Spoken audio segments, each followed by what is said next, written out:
እንደዚህ አይነት ካርድ እና ፖስታ እንግዲህ ፖስታ ዛሬ ውድ ነው። ፖስታና ካርድ እንደዚህ ያዘጋጀ ነው። እግዚአብሔር ቢፈቅድ የሚቀጥለው ወራዊ ፕሮግራማችን 2 ቀን የቤተ ክርስቲያን ፓስተሮች፣ ቄሶች መጥተው መጪው ዓመት ምን ይመስላል የሚለውን ነገር ልናሳይ እንፈልጋለን እና በደንብ እየተዘጋጀንበት ነው። ያው ጉትጎታ ይፈልጋል እና 1000 ካርድ እና እንደዚህ በፖስታ አዘጋጅተናል።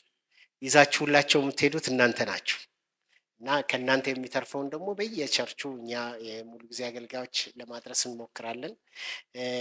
1000 ጠርተን 550% ቢመጡልን ትልቅ ድል ነው ብለን እናስባለን እና ልናሳይ የምንፈልገው የሚቀጥለው ዓመት ላይ ያሉትን ትልልቅ ሁነቶች የአገራዊ ምክክሩ ማለቅ አለበት።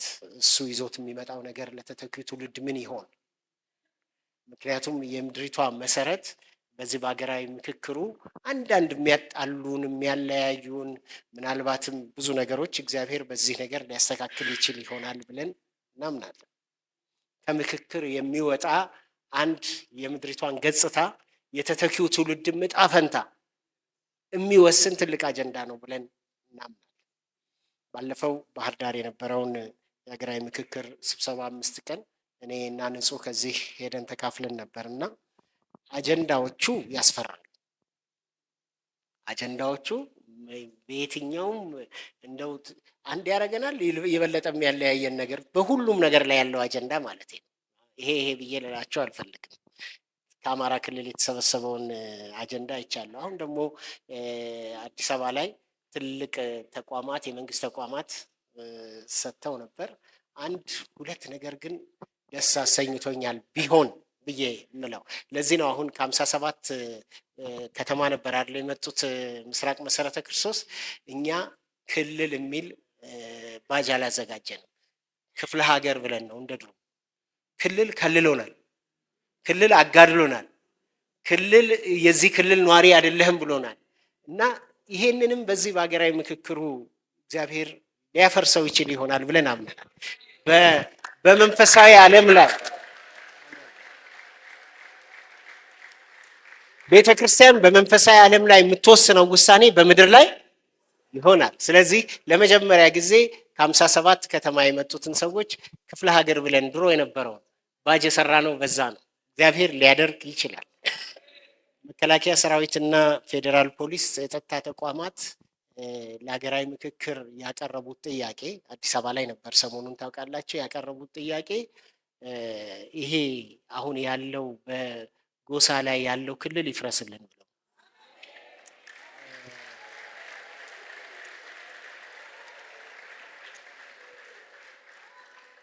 ቤተ ክርስቲያን ቀድማ የምታነሳው ማለጆች ቀድሞ የሚያነሱት ነገር የሌሎች አጀንዳ ነው። አንድ ነገር ላስታውሳቸው እዚሁ አብረን ብዙዎቻቸው አብረን ስንጸልይ ስለነበረ በሚሊኒየሙ ጊዜ ስንጸልይ አጥብቀን ወደ መጨረሻው 98 99 በተለይ 99 ላይ ስንጸልይ ምስሪ ታስታውሻለሽ፣ የሚሊኒየሙ በዓል የዳንኪራ በዓል እንዳይሆን ያንን እንጸልይ ነበር። የዳንኪራ በዓል እንዳይሆን፣ የዘፈን በዓል እንዳይሆን እያልን እንጸልይ ነበር። ምክንያቱም ለመጀመሪያ ጊዜ ነው መቼም በዓለምም ላይ እነዚህ 2 ሚሊኒየሞች ይመስለኛል የተከበሩት። ከዛ በፊት የነበረው ይከበር አይከበር የሚታወቅ ነገር የለም። ምክንያቱም የማተሚያ ማሽን እንኳን የተፈለሰፈው በ17ኛው እና በ16ኛው ክፍለ ዘመን ነው። ስለዚህ ከዛ በፊት የነበረ ምንም መረጃ የለም እና አይሁን እያል ነበር የምንጸልየው እና ታስታውሱ እንደሆነ ሶማሌ ክልል ላይ ጋዜጠኞች ነዳጅ ፍለጋ ላይ የነበሩ ቻይናዎች ተገደሉ።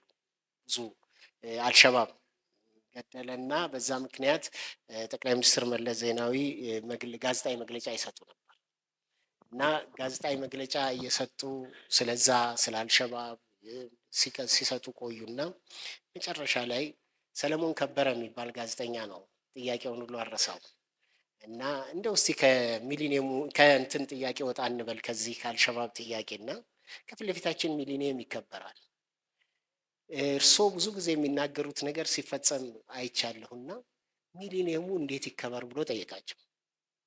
የመለሱት መልስ እኛ ስንጸልይ የነበረው መልስ ነው። የሚሊኒየሙ በዓል የዘፈንና የዳንኪራ በዓል እንዳይሆን ማሳሰቢያ እሰጣለሁ። ደግሜ ላለው 2 ጊዜ ነው የተናገረው። ደግሜ ላለው የሚሊኒየሙ በዓል የዘፈንና የዳንኪራ በዓል እንዳይሆን ማሳሰቢያ እሰጣለሁ። ባይሆን ለትውልዱ ችግኝ የምንተክልበት ምናምን ብለዋሉ። የሚገርማችሁ መስቀል አደባባይ ላይ 200 ሜትር እርዝማኔ ያለው ኬክ ሊቆረስ ተዘጋጅቶ ነበር፣ ተሰረዘ። ዳንኪራው ተሰረዘ። ስለዚህ የሚቀጥለው ዓመት ብዙ የምንጸልይበት ነገር ስላለ የቤተ ክርስቲያን መሪዎች ግንዛቤው ሲኖራቸው አንደኛ ቤተ ክርስቲያን ውስጥ ይጸለይበታል፣ ሁለተኛ ዓመቱን በሙሉ በሚኖረን የጸሎት አገልግሎት ላይ የሚችሉ ሰዎችን እየላኩ አጠናክረን የሚቀጥለው ዓመት ላይ በየክፉ መሰዊያዎች ተሰብረው ለትውልዱ እጣ ፈንታ የምታምር ኢትዮጵያ መሰረቷ ይሳላል። ስለዚህ ብዙ አጀንዳ ስላለን ለዛ ነው መሪዎችን የምንጠራውና እንደው ጸሎት እንዲካፈሉ ብቻ አይደለም፣ በደንብ እየተዘጋጀንበት ነው። የሚቀርቡ ጽሁፎች አሉ፣ ትምህርቶች ይኖራሉ እና በዚህ ጉዳይ ላይ ይህንን ካርድ ለፓስተሮች፣ ቄሶች፣ የሙሉ ጊዜ አገልጋዮች፣ የትኛውም ጥሪ አገልጋዮችን እንድትጠሩልን እንፈልጋለን እና አደራ እና የዛን ጊዜ ቢያንስ 2 ክፍለ ጊዜ ስለሆነ በየ2 ቀን ነው የሚኖረው ሐምሌ 3 እና 4 እና ቢያንስ የሻይ እረፍት እንዲኖር እንፈልጋለን እና ትንሽ እንደው ኮክቴል ነገር ማዘጋጀት እንፈልጋለን። ለዛ ካሁኑ ተዘጋጁ። የእናንተው ኃላፊነት ነው። ፓስተሮቻችሁን ይዛችሁ ስትመጡ ኮክቴላቸውንም ደግሞ እናንተ ታወጣላችሁ ማለት ነው እና ለዛ እንድትዘጋጁ ላበረታታችሁ ፈልጋለሁኝ። ለዚህ ነው ዛሬ የፍቅር ስጦታ ማንሰበስበው። ይህንን ግን ሁላችሁም ዛሬ ካልወሰዳችሁ የምንገናኘው የሚቀጥለው ወር ነው እና ወስዳችሁ ጸልያችሁ ለፓስተሮቻችሁ፣ ለቄሶቻችሁ፣ ለመሪዎች፣ መሪ አገልጋዮች ስጡ። 1000 ካርድ አዘጋጅተናል።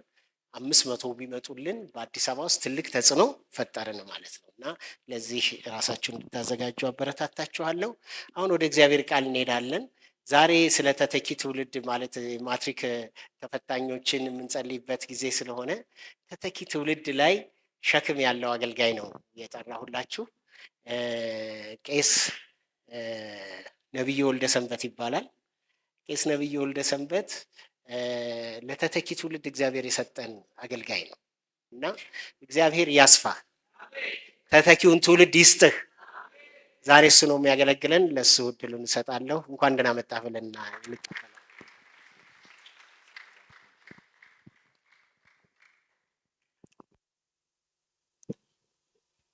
ክብር ለመንፈስ ቅዱስ ይሁን። እንደምን ዋላችሁ? ጌታ ስለረዳን እንድንጸልይ በጌታ ፊት እንድንሆን አማራጭ ስለሌለን ማለት ነው። አሜን። ለእንትን ሁልጊዜ የምናገረው ነገር አለ። ለጸሎትና ለእግዚአብሔር ቃል አንመረቅም። ያው ግራጁዌሽን የለም። ሁሌ እንጸልያለን፣ ሁሌ እንማራለን ጌታ እስኪመጣ ድረስ። ጌታዬን መንፈስ ስላበዛልን ክብር ለስሙ ይሁን። ዛሬ ጥቂት ደቂቃ ወጣቶች አላችሁ፣ አባቶች፣ እናቶች አላችሁ። ጥቂት ደቂቃ ከእናንተ ጋር አሳልፋለሁኝ። እንደ ቤተክርስቲያን አገልጋይ ደግሞ እንደ አንድ ወጣት በቤተክርስቲያን እንዳደገ የእግዚአብሔር መንግስትን ደግሞ ፐርሲው እንደሚያደርግ እንደሚናፍቅ ሰው አንዳንድ ሀሳቦችን ይዘን እንድንሄድ አስባለሁኝ። ምክንያቱም ያው ቅድም ተተኪ ትውልድ ተብሎ ቅድም ወንድማችን በጣም ረዥም ሰዓት የእግዚአብሔር ቃል በቃ እንትን እያልኩ ነበር ምሰማው ነበር እና ስለ ተተኪ ትውልድ ስናስብ ትንሽ ታሪክ ወዳለሁኝ እና አንዳንድ ጊዜ ቸርች ትልቅ ሰዎች እነ ሳሚንም ሌሎችንም ጠይቃሉ፣ እንዴት ነበራችሁ በፊት ብዬ። እንግዲህ አብዛኞቻችሁ ሳይ ትልቆች ናችሁ፣ እድሜያችሁ ከፍ ያለ ነው። ስለ ተተኪ ትውልድ ስናወራ የሆነ ዘመን ላይ እናንተም ተተኪ ትውልድ ተብላችሁ ነበር። መቼስ እሱ አይዘነጋም። ይሄ ተተኪ ትውልድ ምናምን ተብላችኋል የሆነ ዘመን ላይ እና የዛን ጊዜ ተተኪ ትውልድ ስትባሉ እንዴት ነበራችሁ ብዬ ጠይቅ እና ትንሽ ያስቸግር ነበረ። ኳየር ለምደን ደርግ ቸርች ዘግቶ ሳንፈልግ ሶሎ ዘማሪ ያፈራን ምናምን ብለውኝ ያውቃሉ። ኳየሮች በግሩፕ ነበር የሚቆሙት፣ ግን ያው ተከለከለና ቸርች ስትዘጋ ቦታ ስለማይበቃን ቤት ውስጥ አንዳንድ ዘማሪ እንዲዘምር ተደረገና በዛው ሶሎ ዘማሪነት ምናምን አሉኝ። እውነት ይሁን የተጻፈ ነገር አይደለም፣ አፈ ታሪክ ነው የምነግራችሁ፣ ግን ምስክሮች ትሆናላችሁ ብዬ አስባለሁ። ልምምዳችሁ እንዴት ነበር ብዬ ጠይቃለሁ። ዛሬ ትንሽ ነገር ማወራችሁ የእናንተን ዘመን አስቡና እንግዲህ የዛን ጊዜም የነበረው እግዚአብሔር ነው፣ አሁንም ያለው እግዚአብሔር ነው። አጀንዳ አልለወጠም ባይ ዘመኑ እንዲሁ ሲዘምን በጣም ቴክኖሎጂው ሃይ ሲሆን እግዚአብሔር አጀንዳ አልቀየረም። የዛን ጊዜ የነበረው አጀንዳ እሱ አጀንዳ እንዳራመዳችሁ የአጀንዳ አሲዞ ቤት ውስጥ እንዳቆያችሁ በጌታ ፊት እንዳቆያችሁ ተተኪ ትውልድ ተብላችሁ ማለት ነው። ዘመን ተሻግሮ 30 40 50 ዓመት ሆኖ አሁን ስንመጣ ለዚህኛውም ጄኔሬሽን እግዚአብሔር አጀንዳ አልቀየረም። ደሴም እግዚአብሔር አንድ አይነት አጀንዳ አለው አሁንም። እና ያን አጀንዳ እናንተ ተቀበላችሁ ያስኬዳችሁበትን ሂደት የዚህ ዘመን ተተኪ የምንለው ህዝብ አጀንዳ ባልተለወጠበት ሁኔታ ባልተለወጠ እግዚአብሔር እንዴት ይዞ ትሄዳል የሚለውን ነገር ትንሽ ላሳያችሁ ነው የመጣው። ምክንያቱም ብዙ ጊዜ ይሄ ትውልድ እንላለን። እውነት ነው የተለወጠው አክቹአሊ ሰይጣንም አልተለወጠም፣ እግዚአብሔሩም ራሱ ነው የተለወጠው። ምናልባት ቴክኖሎጂው ተለውጧል፣ በጣም ፋስት ነው። ትንሽ በኋላ በምልከታችን ውስጥ እናያለን። ግን ባልተለወጠ እግዚአብሔር አዳምና ሔዋንን ያሳተው ራሱ ሰይጣን እንትን አልጨምርም ማለት ራሱ ሰይጣን ነው። እሱ ባለበት ዘመኑ ብቻ በሄደበት ደግሞ በጣም የሚገርመኝ ባልተለወጠ የእግዚአብሔር ቃል ትውልዱ እንዴት ተቀየረ ነው ጥያቄ። ያለን ወጣቶችም ካለን አባትና እናቶችም ጥቂት ደቂቃ በዚህ ኤሪያ ላይ እናወራለን። አጭር ጸሎት እንጸልይ። ክብር ለስምህ ይሁን። አይደለም የረዳን መንፈስህ ነው። ክብር ለስምህ ይሁን። ስግደት ለስምህ ይሁን። እግዚአብሔር አባት ሆይ ቁጥሩ ብንባል ምን ቆጥረው አንድ ነው፣ እርሱም አንተን ነው። እዛ ሰፈራችን የመጣኸው ማንም ሳያቀን ሰፈራችን የመጣኸው አንተ ነህ። ቁጭ ብለን እጃችንና አጣጥፈን ምናልባት የመጣንበት ሰፈር ራሱ ስሙ ማይታወቅ ሰፈር የልባችንን በር አንኳኩቶ የመጣ ጌታ ክብር ላንተ ይሁን።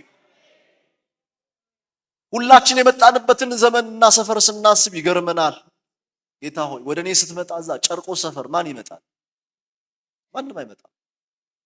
እዛች ትንሽ ክፍል ቤት ውስጥ ስንኖር ማን ይመጣል? ማንም አይመጣም። አንተ ግን የፍቅር ጌታ የሆንክ አምላክ፣ ሩሩ የሆንክ ጌታ በራችንን ስላንኳኳ ስምህ ይባረክ። ዓለም ሳይፈጠር በፊት ያለ ነቀፋ ያለ ነውር እንድንሆን በክርስቶስ የመረጥከን ጌታ ክብር ለስምህ ይሁን። የመንፈስን መያዣ በእኛ ያደረክ ጌታ ክብር ለስምህ ይሁን። ታውቀናል። የሆነ ሰፈር የሆነ ቦታ ሰፈራችን በአድራሻችን ቀንበራችንን ሰብረ ስለመጣ ክብር ለስምህ ይሁን። እኛም ሰው ሆነን ሰውን ጌታ ሆይ ማረክን። ይገርማል። ያዳንከን ጌታ መንፈስን ያለ መከልከል ያለ ነቀፋ በእኛ ላይ ያፈሰስክ በእኛ ላይ ያደረክ ጌታ ልትከብርብን የወደድክ ጌታ ይገርማል። በዘመናት መካከል እድሜ ሰጥተህ አሁንም ደግሞ ለትውልድ የሚቃትት ሰዎች አደረክን።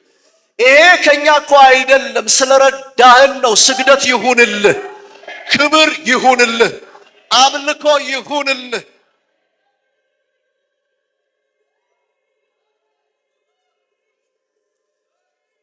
ጌታ ሆይ አሁንም ይህንን ጸሎት ስታጸልየን ይህን ርዕስ ስትሰጠን ስለሚመጣው ትውልድ ስታጸልየን እንዲሁ ሌላ አጀንዳ ኖሮን አይደለም። ጌታ ሆይ አባቶች እየጸለዩ ነው። እነሱን የያዘ እነሱን እንደ መልሕቅ ያቆመ ፍቅር ይህን ትውልድ ይንካ። ጌታ ሆይ ባለጠጋ ይሁን፣ እንዲና እንዲያ ይሁን፣ ጥሩ እንጀራ ይብራ፣ ጥሩ መኪና እንዳብለን አይደለም እንጸልየው። ጌታ ሆይ አባቶችን የነካ የኢየሱስ ፍቅር ይሄን ትውልድ ይንካ። እናቶችን የነካ ፍቅር በኢየሱስ ስም ይንካል። እጸልያለሁ። ድሪቶ ተጭኖብናል በኢየሱስ ስም። የእሳት ጉልበት፣ የፍቅር ጉልበት እኛ ጌታ ሆይ አባቶችን እናቶችን በዚህ ታዛ ስር የተሰበሰቡ እነዚህን አባትና እናቶችን የነካ የክርስቶስ ኢየሱስ ፍቅር የዚህን ዘመን ወጣት በኢየሱስ ስም ይንካ። እጸልያለሁ በጌታ በኢየሱስ ስም የፍቅር ጉልበት ይንካል።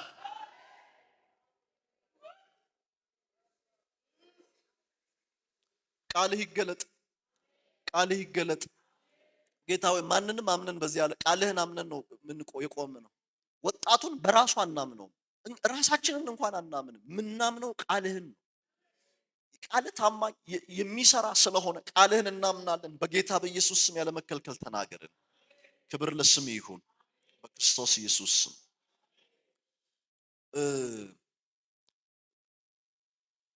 ቤተክርስቲያን እኔ ያለሁባት ልደታ መካነ ኢየሱስ ትባላለች። ከቄስ ሳሚ ጋር አብረን እናገለግላለን እና እዛ ብዙ ጊዜ የሚያታግለኝ ፐርሰናሊ ጌታ ረድቶኝ እኔም ጌታ 3 ልጆች ሰጥቶኛልና ሴቶች ናቸውና አሁን እሁድ ዕለት ለአንድ ሰው ሽማግሌ ሄዳለሁ። ለሆነ ሰው ለልጆች ያላልኩም ለሆነ ሰው ሽማግሌ ሄዳሉና ትናንትናና ከትናንት በስቲያ ቁጭ ብዬ ያስብ ነበር። ወደፊት ይመጡልሃል ማለት ነው ብዬ ለራሴ ትከሻዬን ቸብቸብ አርኩት። ሽማግሌ ትቀበላለህ ብዬ አሜን። ግን ምን አሳሰበኝ መሰላችሁ? እንደዛ ቦታ ላይ ይደረስ ይሆን ደግሞ ብዬ አሰጋኝ። ምክንያቱም በውጭ ያለው ፍጥነቱ ትንሽ ከበድ ስለሚል ይሄ አውሎ ነፋሱ ከበድ ስለሚል እና አንድ ጸሎት ጸልይ ነበር ለልጆቼም እናንተም እዚህ ያላችሁ እንደምታስቡ ምንድነው ግን ውጥንህ በልጆችህ ላይ የሚል ጥያቄ ለራሴ ጠይቄያለሁ። ምን አስበህ ነው አሁን ልጆቹ የምታሳድገው? ተቸግረህም ቢሆን አይደል ለልጅ ሲባል ኢንቨስትመንት ስለሆነ አይደል ሎስ አይደለም ኢንቨስትመንት ነው። ለምሳሌ ብዙ ትምህርት ቤት ብትከፍሉላቸው ብታለብሷቸው ምናምን ኪሳራ አይደለም አይደል? እንግዲህ አለመታደል ሆኖ የኛ አባቶች እናንተን አይመለከትም ሲያሳድጉን እንደው ሀብትና ባለጠግነት ከአባቶች ቢወረስ ጥሩ ነበር አይመስላችሁ? ልጄ እኮ ይጦረኛል ባይተው ትክክለኛ አባባል ነው ብዬ አላምንም። እኔ አባቴ ሊያወርሰኝ ይገባ ነበር ብዬ አምናለሁ። እና ሲያስተምረኝ ወደፊት ይጦረኛል ብሎ ነው ያስተማረኝ። አይገርማችሁም? እኔ ኖሬ ቀጥሎ የሱን ልኖር ማለት እሱም ጌታ ሲረዳ ነው። ቤዚክሊ ግን እንደ ሀገር ያለብን ስብራት ነው። ቅድም ካናዳ መስለኝ አንዳንድ ሀገሮች እኔም ለመሄድ ድል አግኝቼ ነበር። እዛው አካባቢ የ200 ዓመት የ300 ዓመት ታሪክ ነው ያላቸው። ይሄ ሁሉ ሲሰራ ኢትዮጵያ የማንን ወጥ ስትሰራ ነበር ብዬ ጠየቅኩ ለራሴ። ለማን ነው ቡና ስታፈላ የሰነበተችው? ላይናችሁ የሚታክት ለቁጥር የሚታክት የመንገድ ብዛት። እኛ አንድ ኤክስፕረስ መንገድ ሰርተን እኮ ስንተኛ ዓመቱ መጥቶ 10ኛ ዓመቱ መጥቷል። እስካሁን እሱን ሴሌብሬት እያደረግን ነው። ይገርመኛል። ቁጥር እና ኢትዮጵያ ምን ስትሰራ ነበር የሁሉ ጊዜ ብዬ ጠይቃለሁ። ያው እንግዲህ አባቶች ስላላችሁ እንደምታውቁት ነው። በእኛ ዘመን በ10 ብር እንትን ገዝተን 20 ብር ቆዳ ሸጠን አይደለም በጉ 10 ብር ነውና ሁሌ ትልልቅ ሰዎች ስጠይቃቸው የሚነግሩኝ ስለ ምግብ ነው። የሰራነው ድልድይ የሰራነው አላሉኝም። ተሰርቷል አልተሰራም አልወጣኝም። አደራችሁ ልኮንናችሁ አይደለም የመጣሁት። ግን ስሰማ አንዳንድ ወጣት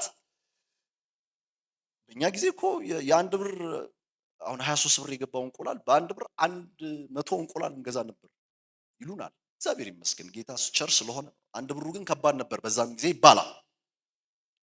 እና አባቴን አንዳንድ ጊዜ ስጠይቀው ጎበዝ አባት አለኝ ጌታን በጣም ይወዳል እና ትንሽ ቤት ውስጥ ነው ያደግነው። ጠይቃለሁኝ እውነት እንዲው ወታደር ስለነበር አባቴ ኮንዶሚኒየም ደረሰውና ኬት ይክፈል። ይገርመኛል። ለኢትዮጵያ ተዋጋ በጉራት ጋር ማዘጋዛዛ ማድረስ ነው አጀንዳህ ነብዩ። ትምህርት ቤት ትልካለህ። አዎ ስታገኝ ጥሩ ትምህርት ቤት፣ ሳታገኝ የመንግስትም ይሁን ብቻ ስታገኝ በረባሱ አሰፍተህ ሳታገኝ ባዶ እግርም ሊሆን ይችላል። ብቻ ልጆቹ ላይ ምንድነው አልቲሜትሊ አጀንዳ ብትሉኝ የእናንተ ምን እንዲሆን ብዬ ነውም ብዬ አምናለሁ። የበጉራት ላይ ማድረስም ቅዱሳን ከዚህ የተፋታ አስተዳደግ ጤና ቢስ ይሆናል። ለሱ ማሳያ የሆኑ ሰዎችን ጥቂት ነገር ልበላችሁና አንድ መሰረታዊ ነገር ሁላችን እንድንወስደው እነግራችኋለሁ። የዳንኤል መጽሐፍን ስታጠኑ ወጣቶች እናያለን አይደል? ቻፕተር 1 ቻፕተር 3 ቻፕተር 6 ላይ ያሉትን አንዳንድ ሐሳቦች ነግራችሁና ማጠቃለያ ነግራችኋለሁ። ብዙ አላቆያችሁም። እንግዲህ ቅድም ወንድማችን ሲነግረን ታሪክ እየነገረን ነበር የግዞት ዘመን እና በሆነ ዘመን ላይ አንድ ናቡከደነጾር የሚባል ሰውዬ መጣና እንደ አሸዋ ሰብስቦ ይዟቸው ሄደ። ጥርግ አድርጎ ይዟቸው መልከ መልካም የሆኑትን የቤተ መቅደሱን ዕቃዎች እንግዲህ እንደምታውቁት ነው። እነዚህ የዳንኤል መጽሐፍ ላይ የተጠቀሱት ወጣቶች ያደጉበት አንድ ስርዓት አለ አይደለ? አይሁድነት እና የመቅደሱ ስርዓት፣ የቃሉ መገለጥ መሰጠት ህግ የሚባል አለ እና የሚገርማችሁ ወሰዳቸው፣ ቤተ መቅደሱን አቃጠለ፣ ሩቅ አገር ይዟቸው ሄደ። ባቢሎን ሄዱ። በዚህ የግዞት ሂደት ውስጥ የሆኑ ወጣቶች ነበሩ። እነዚህ ወጣቶች የሚገርማችሁ አንደኛው ዳንኤል ነው። የዳንኤል ምዕራፍ 1 እና በምዕራፍ 6 መካከል ረጅም ዓመት ነው። ምዕራፍ 6 ላይ ሲደርስ ዳንኤል 80 ፕላስ ዓመት ሆኗል። ትልቅዬ ሰውዬ ነው። ምዕራፍ 1 ላይ ገና ወጣት ሰውዬ ነው። ወጣት የሆነ ልጅ ነው። ሶስት ነገሮች ያሳስባቸው ነበር የዳንኤል ዘመን። ከህጉ፣ ከቤተ መቅደሱ፣ ከለመዱት የሃይማኖት ስርዓት ሩቅ አገር ፈልሰው ምንም ስርዓት በሌለበት፣ የህግ ነገር በሌለበት፣ ቤተ መቅደሱ በሌለበት የሆነ ነገር ተሸክሟቸው ግን ሄደዋል። ቤተ መቅደሱ ቢቃጠል የሆነ ልባቸው ላይ የተቀመጠ ማይቃጠል ማንም ናቡከደነጾር በድንፋታው ተነስቶ የማያፈርሰው ጉዳይ ይዟቸው ነበር የሄዱት ባቢሎን። እነዚህ ሰዎች ምን ነበር የሚያደርጉት ሲባል የምናውቀው ነው። ቻፕተር ምዕራፍ 1 ላይ ስናይ ምን እንዳይሉ እንዳይረክሱ በልባቸው አሰቡ። የመጀመሪያው ጉዳይ ይሄ ነው። አልረክስም ብለው አሰቡ። አልረክስም ሲሉ የቀረበላቸው የግብዣ አይነት እንዴው እንደቀላል አይደለም። እንዴው የንጉሱ መብል ነው የቀረበው። ንጉሱ ማለት ናቡከደነጾር ማለት በጣም ብዙ ሀገሮችን የሚያስተዳድር ነው። ለስግደት የጠራቸው ህዝቦችን ስታዩ ከብዙ ቦታ ነው። ስገዱ፣ ድምጽ ስትሰሙ ስገዱ እና በጣም ኦቶኖመስ፣ በጣም ፓወርፉል፣ ለስልጣኑ ለከት የሌለው በጣም ትልቅ ሰው ነው። ንጉስ ነው እና መልከ መልካሞቹ ተመርጠው ነው። መብል ቀረበላቸው። እንዳይረክሱ በልባቸው ምን አሉ? አሰቡ። ምን አልነበራቸው? ሚዛን ነበራቸው ማለት ነው። መርከስ አለመርከስ አይደለም። እንትን እኮ ነው ሚዛን የሚባለው እሱ እኮ ነው። አንድ አይነትነት ይሄ ዩኒፎርም ከሆነ ሚዛን አይኖርም። እነሱ በቀረበው ምግብና በሚያውቁት ይኸውላችሁ በደንብ አስተውሉ። ይሄን ህግ የሰሙት እዛ ሰፈራቸው ነው። ወጣቶች ናቸው። ወጣት ሲሆን ብዙ ነገር ያምራል፣ ብዙ ነገር ደስ ያሰኛል። የቤተ መቅደሱ ሩቅ ነው። እንደው ሲምፕሊ ብታዩዋቸው ስደት ዲያስፖራ ናቸው። ዲያስፖራ የተበተነ ህዝብ ነው። ተወስዶ ነው እና ሩቅ ነው። ማን ያያል? ረከስኩ አልረከስኩ ምንም ያደርግላል? ሚዛኑ ምን ያደርጋል? ወጣት ነህ፣ ቀርቦልሃል፣ ስልቅ ጣርጋት በላ አይደለም። ከዛ ስንወጣ በልባችን ተሸክመ ነው የመጣ ነው ጉዳይ ነበር። እሱ ጉዳይ ናቡከደነጾር በሆነ ድንፋታው ሊነጥቀኝ የሚችለው አይደለም። ቤተ መቅደሱን ሲያቃጥል በልቤ የተነገረኝ በልጅነቴ አንድ አይሁድ ልጁን እንዴት እንደሚያሳግድ የህግ አጥኑ። ከልጅነቱ ጀምሮ የህጉ ነገር ምን ይሰጠዋል። በቃሉ እንዲህ ነው። ቶራ በደንብ ነው እና ከሰፈራቸው ሲያወጣቸው ቤተ መቅደሱን ሲያቃጥል ሲያግዛቸው ሊወስድባቸው ያልቻለ አንድ ጉዳይ ነበር። የህጉ ቃል የት? እዛ ሰፈር ሩቅም ሆነው ተሸክሟቸው ይዟቸው ሄደ። አዎ ምኑ? የህጉ ቃል። እንዳይረክሱ በልባቸው አሰቡ። they say no። ምንድነው የሚያረክሰው የተለየ ነገር? እንግዲህ መጽሐፉን ስታጠኑ ምናልባት የባቢሎን ነው፣ እዛ የከለዳውያን አገር ብዙ ጣዖት አለ፣ ለጣዖት የተሰዋ ምግብ ሊሆን ይችላል ብለው ጠረጠሩ። ምክንያቱም ንጉሱ ለጣዖት ከተሰዋ በኋላ ከሱ ነው የሚበላው፣ እነሱ ደግሞ ከሱ ማዕድ ነው የሚበሉት። ስለዚህ ለጣዖት የተሰዋ አትብላ የሚለው የህጉ ትምህርት ሁል ጊዜ ምን ይላቸዋል? ትዝ ይላቸዋል። ባህር ተሻግረው ሩቅ ሄደው ሌላ ሀገር ሄደው ሌላ ሰፈር በማያውቁት ቀዬ ውስጥ ማሰብ ሚዛን ነበራቸው። ያረክሰኝ ይሆን? ስለዚህ አረክስም አሉ። ታሪኩን ታውቁታላችሁ። ጥቂት ጉዞ ደግሞ ሄዱ። እንግዲህ ይሄን ስላችሁ በዚህ ዘመን እያልኩኝ ብዙ አላለፋችሁም። እውነቴ እግዚአብሔር ምስክሬ ነው የምላችሁ። እንግዲህ በፊት ዩኒቨርሲቲ የተማርኩት ሐዋሳ ዩኒቨርሲቲ፣ ደቡብ ዩኒቨርሲቲ የሚባል ነበር ሐዋሳ ላይ፣ እዛ ነበር የተማርኩት እና ከዩኒቨርሲቲ ጀምሮ የማያቸው ነገሮች እንደ ትውልድም እንደ አንድ በዛ ዘመን እንዳለ ሰው በጣም ያሳስበኝ ነበር። አስታውሳለሁ 96 97 ዓመተ ምህረት ላይ የደቡብ ኤፍኤም የሚባል የተከፈተበት ሰሞን ነበር እና ኤፍኤም ላይ እንሰማ ነበር በሐዋሳ የሚኖሩ ሴተኛ አዳሪዎች የሐዋሳ ዩኒቨርሲቲ ተማሪዎችን ከሰሱ የሚል ዜና ሰማሁ እና ለዝርዝሩ ተብሎ የቀረበው ኢንተርቪው የተደረጉ ነው። ምን አድርገው ነው ብዬ ስሰማ ቢዝነሳችንን እየተሻሙ ማለት እኔ ከአዲስ አበባ ነው የሄድኩት። ማውቀው ነገር የለም። ቸርች ልጅ አሳድጋ የጌታን ቃል ብቻ ብላይ እና ቀን ትምህርት ይማራሉ፣ ማታ they go out እና የኔ ትውልድ አብረን ዩኒቨርሲቲ ቁጭ ብለን እና ቀን አብረውኝ ነው የሚቀመጡት ማለት ነው።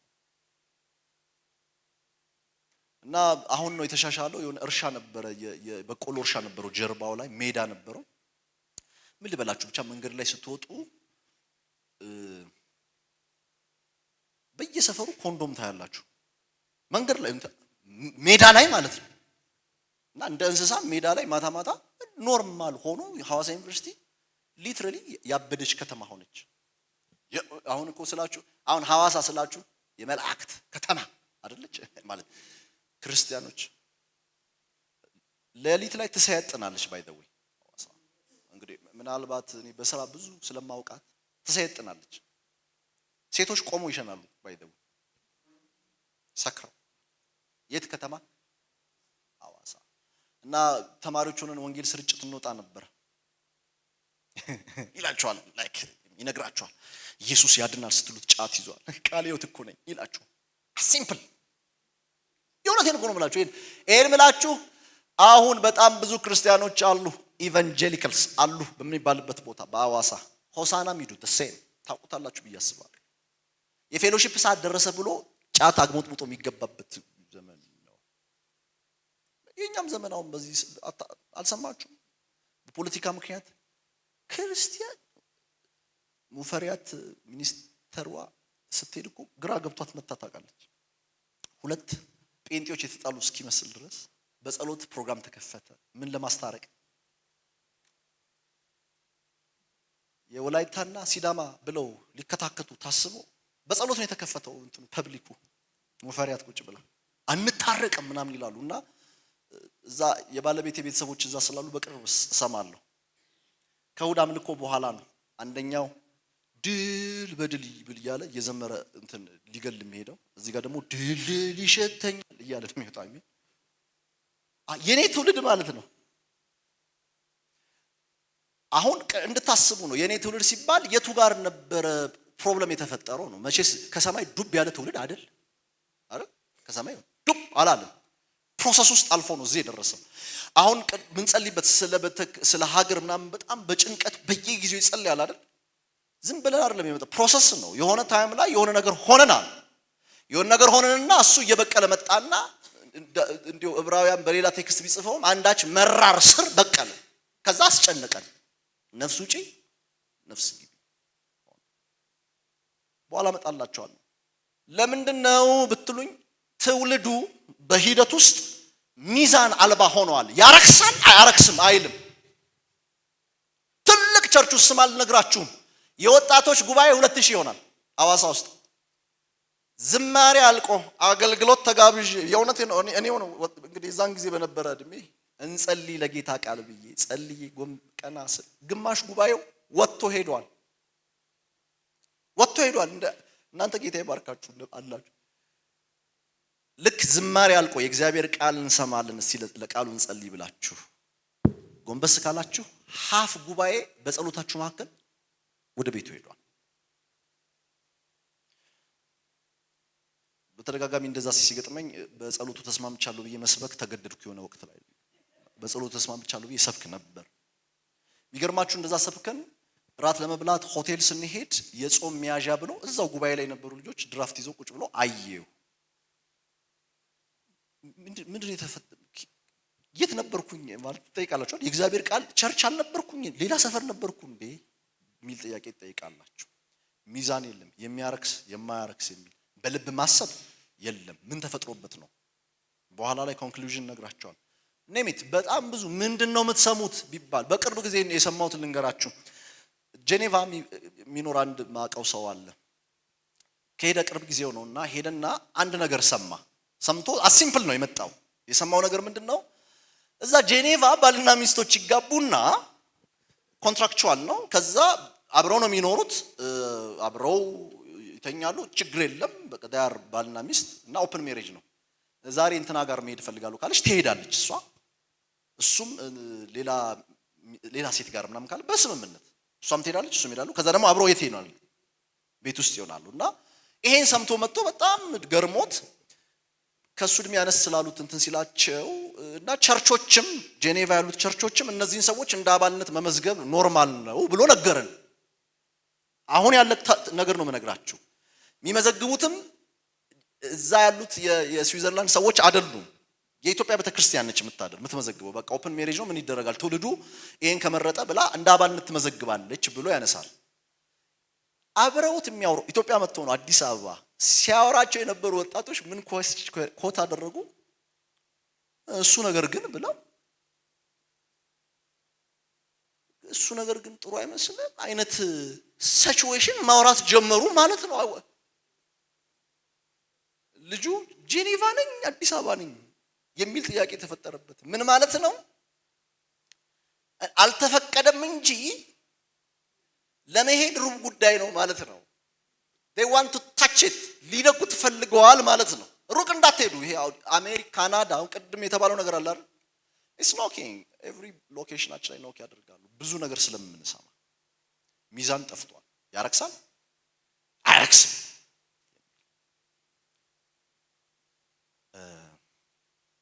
እነ ዳንኤል አልረክስም የሚል ሚዛን ነው። አልረክስም የሚል ሚዛን ነው።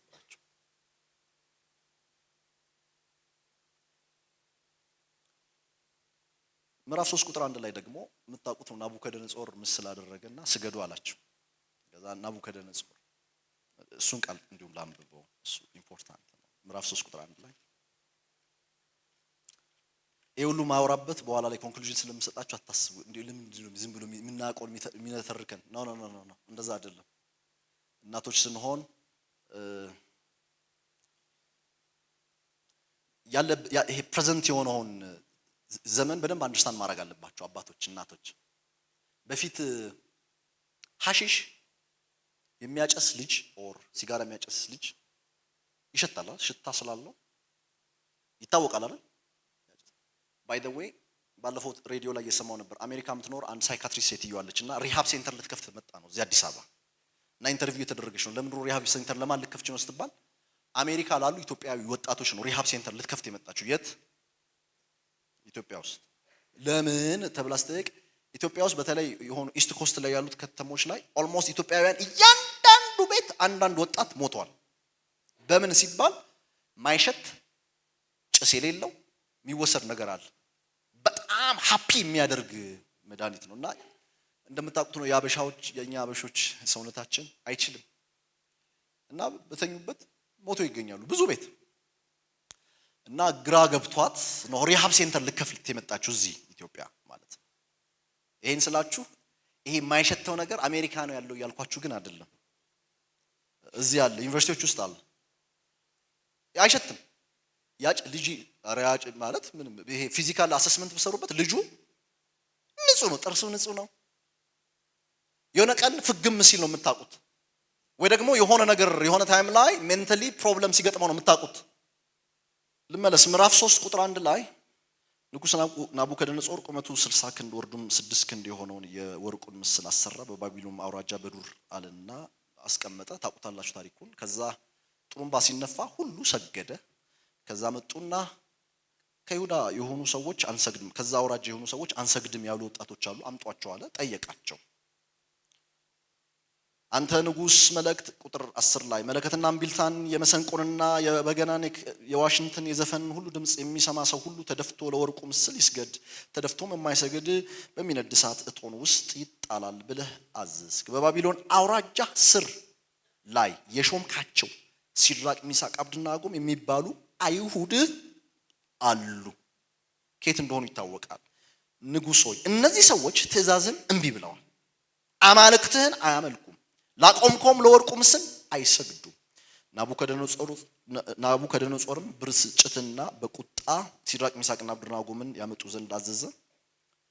ቁጥር 15 መጨረሻ ላይ ላምብላችሁ ብትሰግዱ መልካም ነው ባትሰግዱ ግን የሚል ማስፈራሪያ ቀጥታ ከዋን ነው በሰሚ በለው ሳይሆን ከራሱ ሰሙ በሚነደው እሳት ውስጥ ትጣላላችሁ ከእጄስ የሚያድናችሁ አምላክ ማን ነው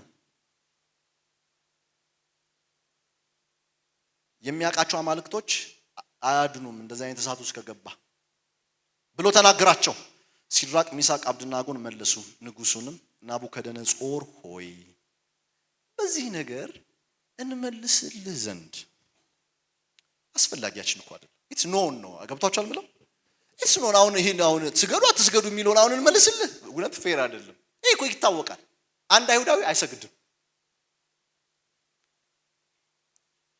ለድርድር የምናቀርበው ጉዳይ አይደለም ስገድ አትስገድ ይያልክ ለምታመጣው አይደለም ኢትስ ጊቭን አይሰግድም የምናመልከው አምላካችን ከሚነዳው እሳት እቶን ያድነን ዘንድ ይችላል ከእጅህም ያድነናል ንጉሥ ሆይ ቃል አጋነው አሉ አይታችሁታል ነገር ግን ንጉሥ ሆይ እርሱ አምላካችን የምንከተለው ምን ባይለን ባያድነን በቃ ይሙቱ ቢለን ባያድነን አማልክትህን እንድናመልክ ላቆምከውም ለወርቁ ምስል እንዳንሰግድልህ እወቀው ይላችሁ ቢሊፍ ብቻ አይደለም አሁን እነዚህ ሰዎች ኮንቪክሽን አላቸው አይደል ኮንቪክሽን አላቸው እውነት ነው የኛ የምናመልከው አምላክ ያድነናል ከምን ያድናል ከእሳት ያድናል ይሄን እናውቃለን አምላካችን እንዲህ ነው አባቶቻችን ሲመሩበት ሲያድናቸው እናውቃለን ይሄን ታሪክ እዛ ሰፈር ሆነን እናውቃለን ይሄ አምላክ እዛ ተምረነዋል እዛ የምናውቀው ጌታ አልተለወጠም አሁንም በባቢሎን ምድር ምናችን ነው አምላካችን ነው እና ይሄን አምላካችንን ከእሳት ሲያድን እናውቀዋለን ግን በቃ ባያድነን አንሰግድም ቅድም አልረክስም ያለው ትውልድ አሁን ደግሞ ምን አለ አንሰግድም አለ ቅዱሳን አትሰግድም እስር ቤት ትገባለህ አሜን አይደለም ጥሩ አትሰግድም አዎ እንደው ትንሽ መለስ ያሉ ነገሮች አሉ አሁን እኮ በእውነት ነው የምላችሁ የኔን ትውልድ ሳስብ እቶነ ሰዓት አለ ምናምን ተብሎ አይደለም ፈልጎ ይሰግዳል በኋላ አሳያችኋለሁ ምን ለምን እንደሚሰግድ የእውነቴን እኮ ነው እቶና እሳት አለ ስገድ ተብሎ ምናምን አይደለም እንዲህ ሽጉጥ ምናምን ተደርጎበት ካልሰገድ እንደዛ አይደለም አስቦ አቅዶ አልጋው ላይ ወጥኖ ሄዶ ይሰግዳል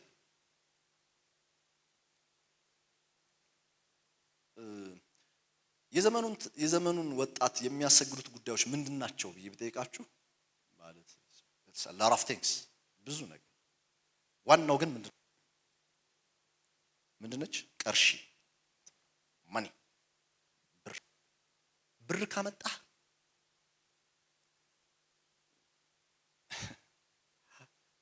አንድ ማቆ ቄስ እንዲህ ይላል አትስረቁ ተብሎ መጽሐፍ ቅዱስ ላይ ሲጻፍ እግዚአብሔር በመስረቅ ስለሚጠረጥር ነው አለ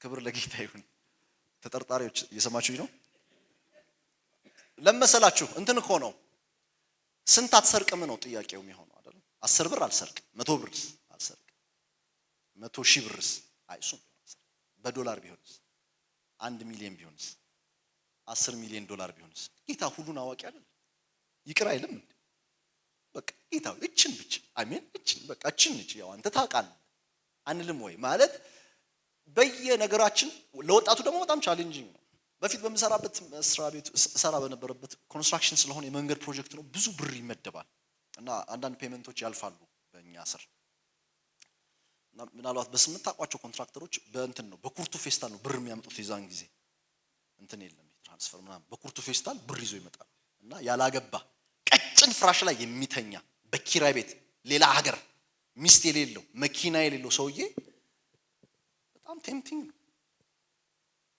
እንዴ ጌታዊ አንተ የላከው መልአክ ነው ያስብላል አያስብልም በእውነት ያስብላል እንዴ እናንዋዋሽ እንዴ ሲገጥመን እንዴ ይግጠማችሁ ባልላችሁ ሲገጥም ያታግላል።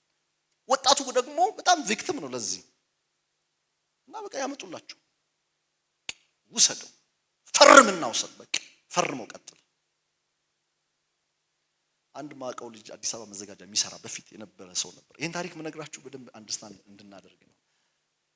የሆነ መሬት የሚፈቀድ የሪል ስቴት መሬት የሚፈቀድ ነበር ቆይቷል ጊዜው እና ባለሀብቱ ልክ ያልሆነ መሬት እንዲፈረምለት መጥቶ ነው የሚፈረመው ማቀው ሰው ጋር ምን አለው ይሄን ያህል ቼክ ይዞ ነው የመጣለት እና ፈርማለሁ በጌታ ነኝ እኔ ቼክ አልፈልግም አለው እና ዊርድ ነው በጌታ ነኝ ምን ያገናኘዋል? እኮ ቴንኪው ነው አሜን ስም አለው ደግሞ ቴንኪው ነው ይሄ it's okay ይሄ አንዳንድ ነገሮች ይሆናል አሉት የሚባሉ ማባቢያ እባብ በተንኮሉ አይነት ነው ማባቢያ አለው just touch it take it ምን ችግር አለው just do it እንደሚለው ናይክ በቃ just do it just take it አረኔ ያደኩበት እዛ ቸርች የነገሩኝ አይፈቅድም እየተበሳጨ ሄደ። የሚቀጥለው ላይ ከቢሮ ፊት ለፊት በዛን ጊዜ ፕራዶ ማለት ኤክስፔንሲቭ መኪና ነው 00 ቁልፍ አመጣና አስቀመጠ ፊት ለፊቱ በጌታ በኢየሱስ በእውነት ነው እንዴ የሽጉጡ ይሻላል መሰለኝ ፈተናው ይሄ ከባድ ነው የምቾት ሲሆን ከባድ ነው ባይደው አልተለወጠም የትናንት አቋሚ አለ ልጁ ከባዱ ነገር በሶስተኛው ሲመጣ ሰውየው ሽጉጥ ነው ያስቀመጠለት ለፊቱ የዛን ቀን ስራ ለቀቀ ልጁ ለምን ስራ ለቀቅ እዛ ቸርች የነገሩኝ ነገር የሉም ፓስተሮች እኮ እዛ ሰፈራችን የነበረ የተነገረን ቃል ነበረ ለመጣ ሁሉ ተጋደሙ የሚል ትምህርት አልተማርንም ስገዱ የሚል ትምህርት አልተማርኩም አለ ልጁ እዛ ቸርች ሰንዴይ ስኩል እንደዛ ብለው አላስተማሩኝም ለመጣ ሁሉ ንካው ቅመሰው አልተባልኩም እና የሚገርማችሁ ስራ ለቀቀ ግን ይህ በጣም አሁን ጌታ በጥሩ ሁኔታ የሚያኖረው የሚያገለግል ጌታ ነውረኛ ያልሆነ ይቻላል ወይ yes ይቻላል እነዚህ ሰዎች ታሪክ ሰምተዋል ተምረዋል የሚሰገደው ለማን ነው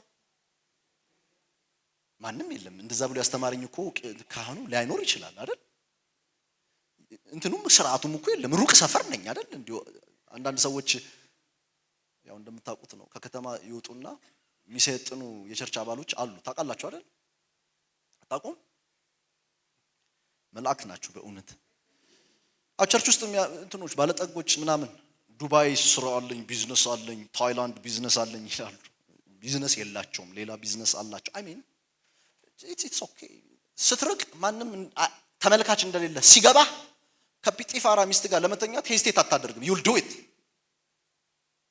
እነዚህ ሰዎች ማንንም አያየንም አዎ ማንንም አያያችሁም የቤተ መቅደሱ ስርዓት እኮ ሩቅ ነው እንደውም ተቃጥሏል እንደውም ሊመለስ ላይችል ይችላል የሚል ሁሉ ሜንታሊቲ ሊኖር ይችላል አይደለም ልጅ ሆነም ትምህርት አስተምሮናል የሚሰገደው ለእግዚአብሔር ብቻ ነው ስለዚህ ምን አሉ አልሰግድም አልረክስም አልሰግድም ምዕራፍ 6 ላይ ደግሞ ሽማግሌው ዳንኤል ላይ አንድ መስመር መጣበት የሚጸልይ ሰው ምን ይደረጋል ይገደላል እና እንደ ወትሮ ይላል ህጉን ስላልሰማ አይደለም እንደ ወትሮ ሊጸልይ ወደ ቤት ገባ ተንበርክኮ ሲያቅዱም አንዳች ተንኮል ፈልገውበት ሰውየው በጣም ጄኒዩን ነው ትልቅ ስልጣን ያለው ነው የሚገርማችሁ ከልጅነታቸው ጀምሮ እስከ ትልቅነታቸው በሶስት ንጉሶች መካከል ሚሾሙ ናቸው እኮ ዝም ብሎ ሚሾሙ ናቸው they are very very powerful ወጣቶች ናቸው ዝም ብሎ ወጣት እንዳይመስሏችሁ የቆሙለት ለጌታ ብለው ሲቆሙ እግዚአብሔር ወደ ክብር በየት ብትሉኝ ዲያስፖራ በሆኑበት በተሰደዱበት ሀገር ከሁሉ በላይ የከተማው የሀገሪቱ ሁለተኛ ሰው ይሆኑ ነበር ያ ሽማግሌ ሰውዬ በዚህ ሽምግልና መቀመቅ እንዳትወርድ ጸሎቱ ምን አልይቅርብ የሁሉ ዘመን ጸልያል ሲባል እንደ ወትሮ ገባ ይላል መጽሐፍ ከዛስ ጸልይ ይላል ሳይሰማ ቀርቶ ይመስላችኋል ክሱ he knows ምን ሆነ ነው ዳንኤል ሲባል የዛን ጊዜ ትዝ ይላችኋል ምዕራፍ 1 ላይ እንዳንረክስ ያሰብነው ጌታ 85ኛ ዓመቴ ላይ አልተለወጠም ያው አጀንዳ አልቀየረም የዛን ጊዜ ኖ ብለን በልባችን ያሰብነው ጌታን መፈለጋችን 85 ዓመት ላይ ልክ እድሜ ማክተሚያ ላይ አይቀየርም። እንደ ወትሮ ሊጸልይ ተቀመጠ፣ ሊጸልይ ተንበረከከ። እንደምታውቁት ነው ታሪኩ አንበሳ ጉድጓድ ውስጥ። እዚህ ታሪክ ውስጥ ደግሞ አንድ ነገር አልጥልም የሚል ትምህርት ያላችሁ። የለመድኩት ነገር አለ፣ አሁን አልጥልም፣ አልረክስም፣ አልሰግድም። ደግሞስ እስቲ አልጥልም በሉ። አልጥልም መጸለይ እንዴት ይሆናል? አይቻልም፣ ኢምፖሲብል። አልጥልም አሉ። ለምን የሚባል በሕጋቸው እግዚአብሔር አምላክህን በፍጹም ልብ፣ በፍጹም ነፍስ፣ ኃይል ምን በል ውደድ የሚል ትምህርት አለ። እሺ ምን እያልከን ነው ካላችሁኝ፣ አሁን አሳይመንት ልሰጥ ነው ለኛ ለቤተ ክርስቲያን ለመሪዎች። እነዚህ ሰዎች ከልጅነታቸው ጀምሮ ሲነገራቸው የነበረ የሕግ ቃል አለ። ቅዱሳን እንግዲህ ቻሉኝ፣ ሉትራን ነኝ፣ ከመካነ ኢየሱስ ነኝ። ሶላ ስክሪፕቹራ እንላለን። የእግዚአብሔር ቃል እስቲ ብቻ ነው። የእግዚአብሔር ቃል ብቻ። እና እነዚህ ብላቴኖች በልጅነታቸው ዘመን ይነገራቸው የነበረ የሕግ ትምህርት አለ። አካሄድ፣ አደራረግ፣ አኳኋን፣ ጌታን ማምለክ፣ ኮንቪክሽን፣ በእግዚአብሔር ፊት ምን መሆን እንዳለበት ይማሩ ነበር። ታሪካቸው ነው። የአንድ የአይሁድ ሕፃን ልጅ ተማሪ እንዴት እንደሚማር አጥኑ። ዛሬ ዝርዝር አልነግራችሁም። በዛ ፕሮሰስ ውስጥ ነው ያለፉት። እንግዲህ በአዲስ ኪዳን ያለች ቤተክርስቲያን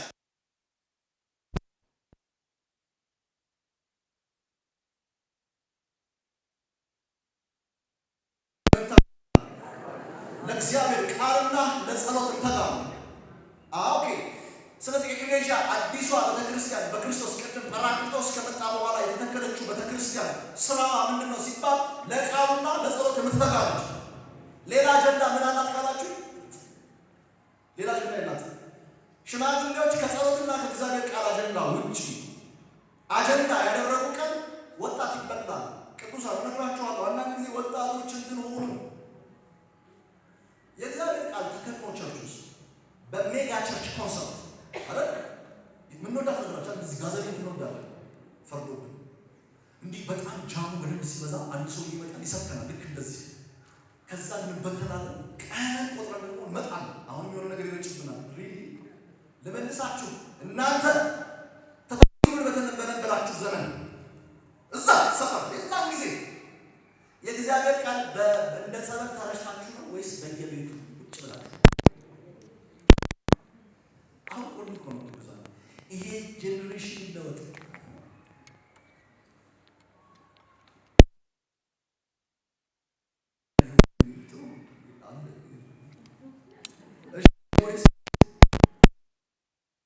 አደባባይ ወጣችሁ ችግር ሆነ ታሪክ ውስጥ ይሄን አይቻልም። ተጨቆንን፣ መከራ መጣብን። አዎ ይጸልያል ይሉኝ ነበር። በእውነት ይሉናችሁ አንዳንድ ጊዜ ይጸልያል የሆነ ቤት ውስጥ ዱርሽ ትንሽ አባራት ውስጥ እናቶች አባቶች እንደውም ባለፈው ቄስ የዛን ጊዜ ዶድራንት የለ ሽቶ ምናምን የሚባል ነገር የለም ማለት እና አራት ባራት በጣም ብዙ ሰው ጥቅጥቅ ብለን እንጸልያለን። የሚገርም አለኝ መዓዛው አለ የቤቱ የእውነቴን እንደዛ አለኝ። እንግዲህ ያው ምስክር ስለሆነ ነው። መዓዛው አለኝ። ሌላ ምን ታደርጋላችሁ? የእግዚአብሔር ቃል ጸሎት አለ። ሌሊት 11 ሰዓት የማለዳ ጸሎት እንመጣ ነበር። የእግዚአብሔር ቃል እናጠና ነበር አለኝ። ኦኬ። ከዛ ቤተክርስቲያን ፍሪደም መጣ፣ እግዚአብሔር ይመስገን። ከዛ አደባባይ ወጣን፣ አደባባይ ረገጥን። ጥሩ ነው። እኔ እሱን እንደ ቀልድ እንድናየው በፍጹም አልፈቅድም። አዝናለሁ። አንዳንድ ወጣቶች አሁን ምን ያደርጋል አደባባይ ምናምን ይላሉ። እናንተ ምስክር አይደላችሁ? ጌታ ሆይ መች ነው አደባባይ የምናመልካችሁ ብላችሁ አልጸልያችሁ? መልስ ሲመጣ ምን ነው አንልም። እንደዛ የሚል ወጣት የእውነቴን ነው በጣም ኮንፈርት ነው የሚነሳኝ። ጌታ ሆይ ቴሌቪዥን በቴሌቪዥን መች ነው በሬዲዮ ነው እንደውም በቴሌቪዥን እንደውም ብዙ አይት በሬዲዮ መች ነው ስም ድምጽን ምን ሰማው ብላችሁ አልጸልያችሁ? እንግዲህ ጌታ ረድቶን መጣ ቻናሉ። አሁን ደግሞ ጸሎታችን ኢንቨርስ ሆኗል፣ ዝጋልን ሆኗል። እንዴት ነው የሚዘጋው? ጌታ ሆይ ኮራፕትድ ሆኖ ሲመጣ ማኔጅ ማድረግ መልስ እኮ ነበሩ። ባይ ዘ ዌይ መልስ ነበር፣ የጌታ መልሶች ነበሩ። ማኔጅ ማድረግ ተቸገረ። ትንሽ ነገር ልንገራችሁ ቅዱሳን፣ ይሄ ትውልድ ተተኪ ይሁን የምትል ቤተክርስቲያን፣ ይሄ ልጄ ነገ ተተኪ ይሁን የሚል ቤተሰብና አባትና እናት፣ ቅዱሳን ልንገራችሁ፣ የእግዚአብሔርን ቃል ከድናችሁ ሰው ሊቀደስ አይችልም። ቤታችን ልጆቻችን የእግዚአብሔርን ቃል እንዲያጠኑ ልክ ምግብ ብላ ብለን ልጄን አስገድዳለሁ። በቲቪ አይደል እንትን ቪዲዮ እያሳየው አይደል አፏን ስትከፍት እየጠቀጠቁ ማበላት አልበላም ምናምን ትለኛለች። ቪዲዮ እያሳየው ስትል ነበር ማበላት። ዩኒፎርምሽን አድርጊ ዳዲ። ሴት ልጆች ስለሆኑ ምግብ ላይ በጣም ይቸገራሉ። ምን መሰላችሁ የሚቸገሩት? አልበላም በቃ ዳዲ አልበላም፣ ጠገብኩ፣ ትንሽ በልና ጠገብኩ፣ ስርዓት አድርጊ እንትን ታይም አውት አለ ምናምን እያልኩ ምን አደርጋለሁ? አበላ። ትምህርት ቤት ዩኒፎርማቸው ቂቅ አድርጊ።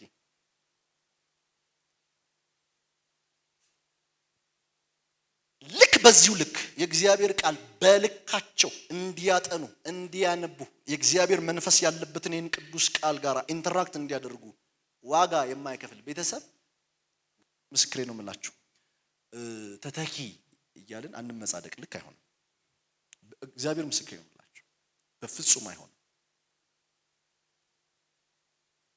ቤተክርስቲያን በእሑድ ስብከት ላይ ብቻ ቆማ የእግዚአብሔርን ቃል መጥፎ ነው እያልኩ አይደለም። ጌታን ሴሌብሬት የምናደርግበት የጌታን ድምፅ የምንሰማበት ነው። ሰው ቁጭ ብሎ የእግዚአብሔርን ቃል እንግዲህ እናንተ ተተኪ በነበራችሁበት ታይም ላይ የነበራችሁን ኢንካውንተር ማሰብ ነው። አልለወጠም። እግዚአብሔር አጀንዳ አካሄዱ እሱ ነው። ሌላ አጀንዳ የለውም። አሁንም የሚቀድሰው በቃሉ ነው።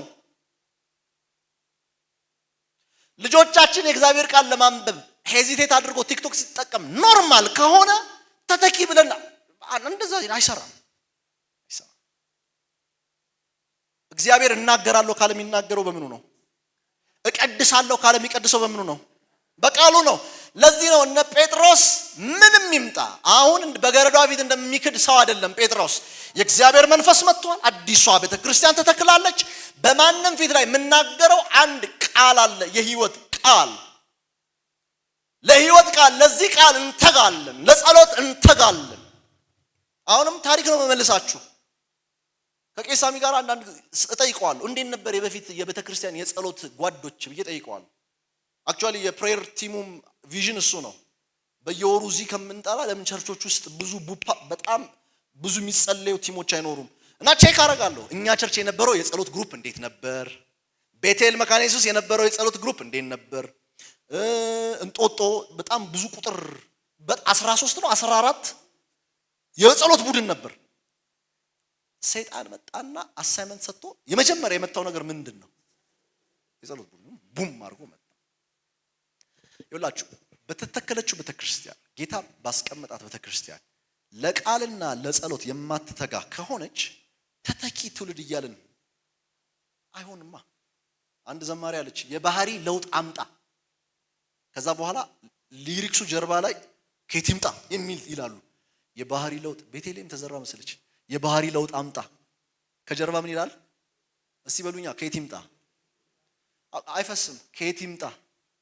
ሰው ካልሰነበተ እዚህ ቃል ላይ ወጣቱ እዚህ ላይ ቤተሰብ ልጆቻችንን ይዘን እዚህ ቃል ላይ ካልሰነበትን የባህሪ ለውጥ አምጣ እየሳቀ አልጋው ላይ የሚወሰድ ወጣት በዝቷል። ቅድም እንዳልኳችሁ ነው። ባገኘው ቦታ ለመርከስ ሚዛን የሌለው፣ ባገኘው ቦታ ለመስገድ ሄስቴት የማያደርግ መንፈሳዊነት ይሄ የቀደመ ጸሎት የእግዚአብሔር ቃል የሚለውን የጣለ ምንም የማይመስለው በእውነትህ ቀድሳቸው። ምንድነው ይሄ እውነት? የሚቀድስ እውነት ቃልህ እውነት ነው። የሚቀድስ ቃሉ ነው። ይሄን መልእክት ለማውራት ነው ይሁን ያወራሁት። እንግዲህ አልረክስም የሚል አልሰግድም የሚል አልጥልም የሚል ትውልድ ለማምጣት from the beginning ቤተክርስቲያን ሌላ አጀንዳ የላትም። የቤተክርስቲያን የእግዚአብሔር መንፈስ መጥቶ የእግዚአብሔር ቃል ተሰብኮ ተጸልዮ አልቲሜት ጎሉ በቃ ደቀ መዝሙር ማድረግ ነው። ሌላ እኮ ምንም አንሆን። ሌላ ምን እንሆናለን? መልአክ ምን በር መልአክ አንሆንም። አጀንዳው ይሄ ነው። የእግዚአብሔር ቃል አንሱ። ቤተክርስቲያን ታንሳ፣ የእግዚአብሔርን ቃል ታንሳ። በስሞል ግሩፕ ኦንላይን፣ በቲክቶክ ይሁን በፌስቡክ ወጣቱ ባለበት ስፍራ ሁሉ ምን ይቀርብለታል? መቅረብ አለበት። ቃሉ የእግዚአብሔር ቃል፣ ሰፈር የእግዚአብሔር ቃል፣ ቸርች የእግዚአብሔር ቃል፣ በስሞል ግሩፕ የእግዚአብሔር ቃል። መድረኮች ሁሉ እኮ ግራ ገብቷቸዋል። አሁን ብዙ ወጣት ይሰበሰባል። ከዚህ ጥቁር መጽሐፍ ይሻልሃል እንደወረደ ይሻልሃል በሚባልበት ዘመን እና ወጣቱ እንደወረደ ይላል። እውርም ቢመራ አይነት ሆነ። ኦልሬዲ ወርዷል። ኦልሬዲ ምን ብለዋል? የእግዚአብሔር ፈቃድ ተገልጧል። ግልጽ ነው። በዚህ ቃል ውስጥ እናንሳ የእግዚአብሔርን ቃል። የእውነቴን ነው የምላችሁ፣ የእውነቴን ነው የምላችሁ። ልጆቻችሁን አንድ አባት ነበሩ፣ አዋሳ የነበርኩ ጊዜ ደቡብ አብያተ ክርስቲያናት ሰብሳቢ ነበሩ፣ ጋሽ ተሰማ የሚባሉ። የእሳቸው ልጆች ከኔ ጋር ተምረዋል እና ማታ ማታ የእግዚአብሔር ቃልና ጸሎት ቤት ውስጥ ግዴታ ነው እና አንዳንዴ ልጆቹ ደክሟቸው ይመጣሉ። አረ ዛሬ ደክሞናል ሲሉ ጋሽ ተሰማ እንዲሉ ነበር፣ እሱን እናንተ ቤት ይሄ የኔ ቤት ነው ይሉ ነበር። እሱን እዛ እናንተ የራሳችሁ ቤት ሲኖራችሁ መብታችሁን፣ ደከመኝ ይሄ የኔ ቤት ነው፣ ባለስልጣኑ ማን ነው? እኔ ነኝ፣ ኑና ተንበርከኩ፣ ኑ የእግዚአብሔር ቃል ስሙ ይባላል ይሉ ነበር እና ከኔ ጋር የምትማረው ልጅ ግቢ ትነግረኝ ነበር። በቃ እንዲህ ነው ደክሞን ችከላ ጥናት ቅዳሜ በቃ ልናርፍ ነው ብለን ከዩኒቨርሲቲ ቤት ስንሄድ ጸሎት ይባላል። አረ ደክሞናል ፈተና፣ እሱን እናንተ ቤት ይለናል። ና እንጸልይ ልጄ፣ ና የእግዚአብሔር ቃል እናጥና ሲባል ማሚ ዩቲዩብ ላይ ነኝ። በቃሽ ሪሊ የማ ቤት ነው? ኦቶሪቲ ተሰጥቷቸዋል። ባይ ዘ ዌይ አባቶች እናቶች ኦቶሪቲ ተሰጥቷቸዋል። እሱን ኦቶሪቲ ልንገራችሁና ልጨርስ። ይላችሁ እንደኛ መካነ ኢየሱስ ትምህርት ውስጥ የቤተሰብ ኦቶሪቲ በልጆች ላይ አሲምፕል የሚታይ አይደለም አይደል? እንደምታውቁት ልጆች እናጠምቅ አይደል? እና የእምነታቸውን ቃል የሚሉላቸው ምኖች ናቸው? አባቶችና እናቶች ናቸው። ይሎላቸዋል፣ በእምነት ይጠመቃሉ። እሱ ላይ አልገባም፣ ሌላ ጉዳይ ስለሆነ። ምነግራችሁ ግን ስለ ቤተሰብ ኦቶሪቲ ልንገራችሁ። በጽድቁ ኃጢያንን ይኮንን ነበር የተባለለት ኖህ ነው። ስለ ልጆቹ ምንም አልተባለም። በኖህ ምክንያት ማሲድን ታያላችሁ። ንገሩኛ ልጆች ቤተሰብ ሲድን ታያላችሁ አይደለም? ሂዱ ደግሞ ከሌዊ ዘር የሆነ አንድ የቆሬ ማህበረሰብ ይባላል። ይሄ ቆሬ ህዝብ ደግሞ ቤተሰብ ናቸው። ሌዊ ነው ግን የሌዊ እነሱ ማጠን አይችሉም፣ ከአሮን መሆን አለባቸው። እኛ ማንን እናንተ ማን ናችሁ? እኛም ማጠን እንፈልጋለን ብለው አንድ ቀን ተነሱ ሙሴ ላይ። ከዛ ሙሴ ተናደደ። ከዛ የቆሬ ቤተሰቡን፣ ከብቱን፣ ልጆቹን ሰበሰበ። ከዛስ መሬት ተከፈተች፣ ዋጠቻቸው። ምን አጠፋ ህፃኑ? ምን አጠፋ? ቅዱሳን የእናትና የአባት ኦቶሪቲ ቤት ውስጥ ቀላል አይደለም በእግዚአብሔር ዘንድ። ከኛ እንደወጡ እግዚአብሔር ይቆጥራል፣ እንደኛ ነው የሚቆጥራቸው። ሎጥ ጻድቅ ነፍሱን በኃጢአት መካከል አስጨነቀ። በሱ መጨነቅ ምክንያት በዛ እግዚአብሔር ያሳያችሁ እንግዲህ በጊዜው ወንድ ወንዱን ሴት ሴቱን በሚመኝበት ደናግል አሳድጓል። ሰው ድንግሎች ናቸው አሳድጓል። በሎጥ ምክንያት ልጆች ሲሞቱ አለ። ምን አድርጎ ነፍሱን አስጨንቆ በኃጢአት መካከል በቤታችሁ ታዛ ስር ያለ ልጅ በእናንተ ስር ነው፣ በእናንተ ኦቶሪቲ ስር ነው። የእግዚአብሔር ቃል አልብም ስትሉት አላልብም ካለ ራሱ ቤት መሆን አለበት፣ እናንተ ቤት መሆን የለበት። እንጸልይ ሲባል አንድ ወጣት በቤታችን ያለ አልጸልይም ካለ ራሱ ቤት መሆን አለበት፣ እኛ ቤት መሆን የለበትም። ኬት ቀርቶ ይተካ? ውጭው እኮ ወንድም አለም በጣም ፈጣን ነው ዘመኑ፣ በጣም ፈጣን ነው፣ የሚበላ ነው። እግዚአብሔር ይርዳን። ቤተ ክርስቲያንን እግዚአብሔር ይርዳ። በየዕለቱ ያለ ማቋረጥ ሕያው የሆነው የእግዚአብሔር ቃል ሊፈስ ይገባል። ወጣት ላይ፣ ልጆች ላይ ቤተ ክርስቲያን ያለ ማቋረጥ ይቅርባት። በቃ እንደዚህ ፐብሊክሊ ሆምናም ይቅርባትና ስሞል ዛሬ ስብከት የለም በግሩፕ ቁጭ ብለን ከዚች እስከዚች እናጠናለን ብላ ሰርክል አድርጋ ማስጠናት፣ የእግዚአብሔርን ቃል መመገብ ስራዋ ነው። እናንተ ተተኪ በነበራችሁ ዘመን እንዲህ በልታችሁ ነው ዛሬ የቆማችሁት። አይመስላችሁም? ይሄ ትውልድ ስትሉኝ ሰፈር አደባባይ ላይ ነው፣ ሌላ ሰፈር። ተተኪ ስትሉ ሳይሰነብት እንዴት ይሆናል? ከጌታ ቃል ጋር ሳይሰነብት እንዴት ይሆናል? ሳይጸልይ እንዴት ይሆናል? ስለዚህ ቤታችን ስንመለስ አሳይመንቴ እናንሳ እግዚአብሔር እና ቁጭ በይ። ማንበብ አይችልም አይደል ልጄ? ለምሳሌ ልጆቼ ገና 9፣ 5፣ 7 ናቸው እድሜያቸው። የራሳቸው ቡክ አለ ይነገራቸዋል። በእድሜያቸው መጠን እያሉ ይሰማሉ። እስቲ ደግሞ ንገሩኝ ይነግሩኛል። ኔክስት ዴይ ላይ ትላንትና የነገርከንን ቃል ሚስ አደረገች እሷ ይላሉ። መንፈስ አለበት ይሄ እግዚአብሔር ቃል አይደለ? በልጅነቱ ትነግረዋለህ፣ ከሱ ፈቀቅ አይልም። ባደገ ጊዜ አለቀ። ፈቀቅ ካለ ምን ጠይቀው ማንን ነው? የቃሉን ባለቤት ይሆናል። እንመለስና ቤት ለልጆቻችን ይሄን ቃል እናንሳ። ስልኮች ስትሰጡ ሪሊ እንዲሁ መጽሐፍ ቅዱስ ጭኗል አልጫንም ብላችሁ ቼክ ታደርጋላችሁ? ዊ ዶንት። ግን ብዙ አፕሊኬሽን ሲጎረጉር ታዩታላችሁ። ቤተክርስቲያን ትልቁ የእሁድ ጉባኤው አይነካ እንጂ መጽሐፍ ቅዱስ ኖረ ጥናት ኖረ አልኖረ የጸሎት ግሩፖች ኖሩ አልኖሩ እግዚአብሔር ይሄን የጸሎት መንፈስ እዛ ቸርች ሃሌሉያ እዛ ቸርች እንደ በፊቱ 13 14 ጸሎት ግሩፕ አለን። 30 40 የመጽሐፍ ቅዱስ ግሩፖች አሉ። ሰው የመጣ የእግዚአብሔርን ቃል ይማራል የሚባልበት ዘመን ጌታ ያምጣ። የዛን ጊዜ ሲተተኪ እንጣ ፈትሻል። ቆመን እንጸልያለን።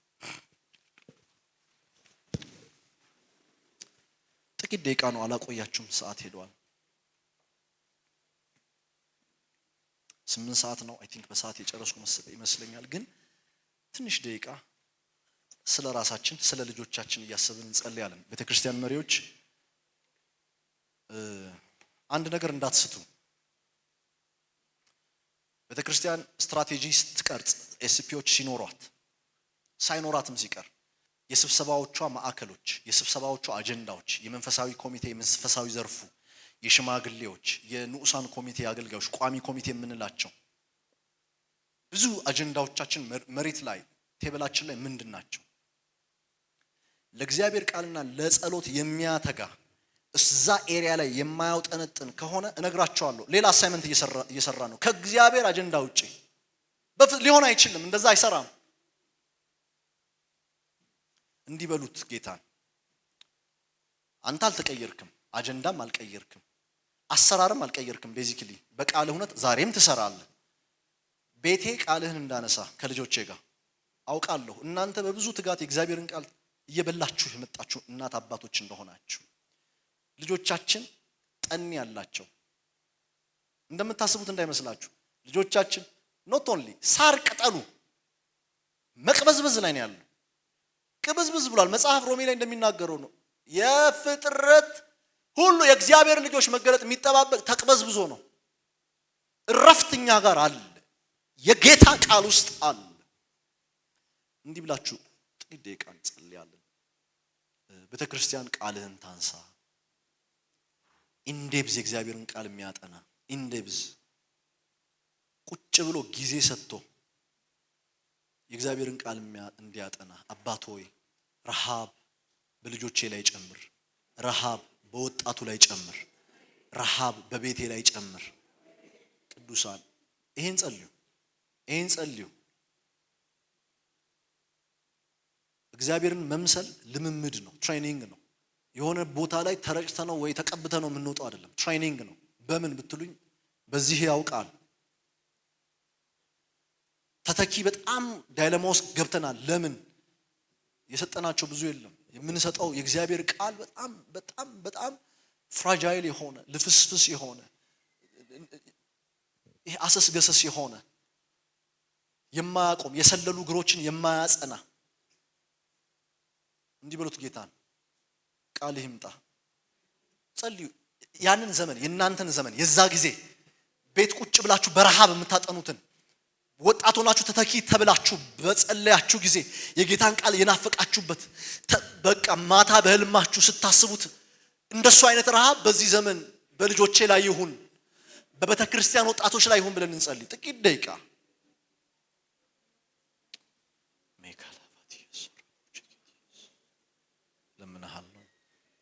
ለምንሃለሁ እግዚአብሔር ልጅ ኢየሱስ እለምንሃለሁ አንተ ይኸውላችሁ ኢየሱስ ክርስቶስ እርሱ እግዚአብሔር ነው። እሱ እግዚአብሔር ነው እና አንዴ ለፈተና በወጣ ጊዜ በፊቱ የቆመውን የሰይጣን ስራ በላይ ያሉ መላእክቶችን ጠርቶ አይደለም ውጊያ የገጠመው። እንዲህ ተብሎ ተጽፏል፣ እንዲህ ተብሎ ተጽፏል። ሃሌሉያ! እንዲህ ተብሎ ተጽፏል።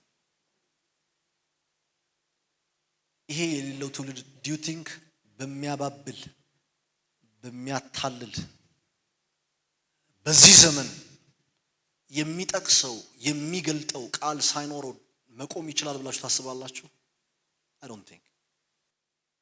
እግዚአብሔር አባት ሆይ እለምንሃል እኔንና ወጣቶችን በፊትህ ይዘን በፊትህ እንቀርባለን። እጆቻችንን ዘርግተን እንጸልያለን ይህን ጸሎት። ጌታ አባት ሆይ እዚህ የሉም፣ በየአብያተ ክርስቲያናቱ አሉ፣ በቤታችን አሉ። ልጆች አድርገህ ሰጥተህናል።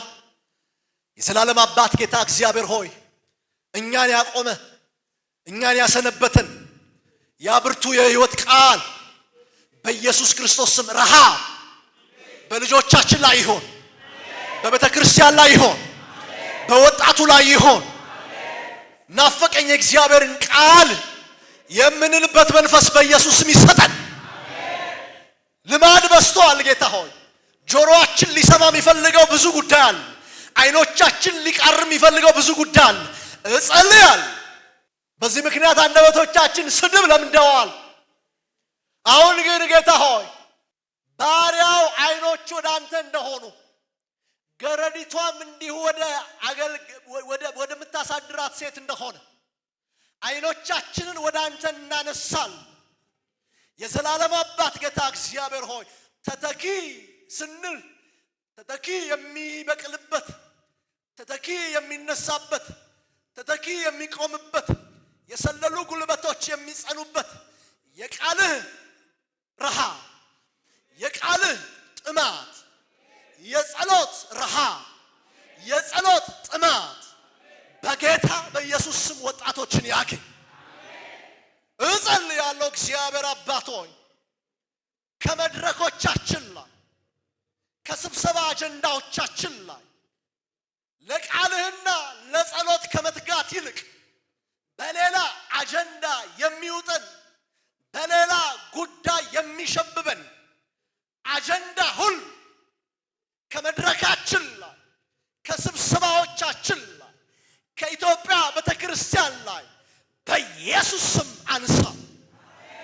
እጸልያለሁ ጌታ ሆይ ለቃሉና ለጸሎት ልትጋ የሚገባት ቤተክርስቲያንና ቤተሰብ ሌላ ውጥን ምድራዊ ለዓይን ያለ አምሮት በገንዘብ ስላለ መመካት ጉዞ መትመም ላይ ነው ያለችው። በጌታ በኢየሱስ ክርስቶስ ስም ጌታ ሆይ አስጥለን፣ እለምንሃለሁ አስጥለን። የሆነ የያዘን ጉዳይ አለ፣ አስጥለን። የእግዚአብሔር ቃል ሲባል እንደሚንሸዋሸው ጽናጽል በጆሮአቸው ላይ የሚሄድባቸው ወጣቶች በስተዋል። እባክህ ጌታ ሆይ እየሰሙ እንዳይሰሙ እያዩ እንዳያዩ ሂድና የሕዝቡን ልብ አደንድንልኝ ጌታ ሆይ እለምንሃለሁ በኢየሱስ ክርስቶስ። ይሄ ቃልን ደጋግሞ በመስማት እንደ ቃጭል ጆሮአችን ላይ ብቻ እያየን እንደማናይ ሆነን ለፍርድ ቃልህን እንዳንሰማ ሼራባካዲያስ ሜዴቬኬዴቤዲያስ ለምንሃለሁ ጌታ ሆይ ለምንሃለሁ ጌታ ሆይ ለምንሃለሁ ጌታ ሆይ ከእንቅልፋችን አስነሳን፣ ከእንቅልፋችን አስነሳን። ወጣቱ በሶሻል ሚዲያ ውስጥ ተወጥሮ አእምሮን አይኑን ጌታ ሆይ ስልክ ላይ ከተከለ ቆይተዋል። እሱ ብቻ አይደለም አባቶችም እንዲሁ ይሄው ዘመቻ አግኝቷቸዋል። በጌታ በኢየሱስ ምን ሆኜ ነው የሚያስብል ከእንቅልፍ የሚያስነሳ የሚያነቃ የእግዚአብሔር መንፈስ ያገኘን። የጌታ መንፈስ ያገኘን። ለጸሎት ረሃብ የሚሰጥ የጌታ መንፈስ ያገኘን። የሚያስቃትት የጌታ መንፈስ ያገኘን። ለቃልህ የሚያተጋ የእግዚአብሔር መንፈስ ያገኘን።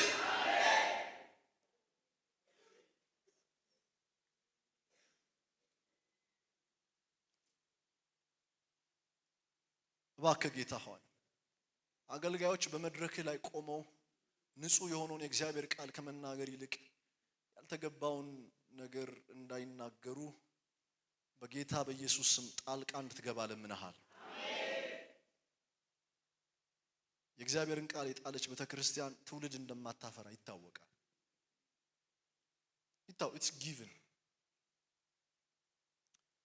በሐዋርያት ትምህርት ይተጉ ነበር ተብሎ እንደተጻፈ በሰፈራቸው ይከበሩ እንደነበር በየዕለቱ ቁጥራቸው እንዲበዛ ቃል ተናግረዋል። ለጸሎት ማዕድ ለመቁረስ በሐዋርያት ትምህርት ይተጉ ነበር እንደሚል የሚያተጋ አንዳች መንፈስ ያገኘን። የሚያተጋ የጌታ መንፈስ ያገኝ። እለምንሃለሁ የጌታ መንፈስ ቅዱስ ሆይ እንድትሞላን። ብዙ ሽንቁር አለን እናፈሳለን። እለምንሃለሁ ደጋግመህ እንድትሞላን እንድትቆጣጠረን ረሃብ እንዲይዘን ጠና እንዲይዘን አንተን መፈለግ እንዲሆን በኢየሱስ ስም እጸልያለሁ።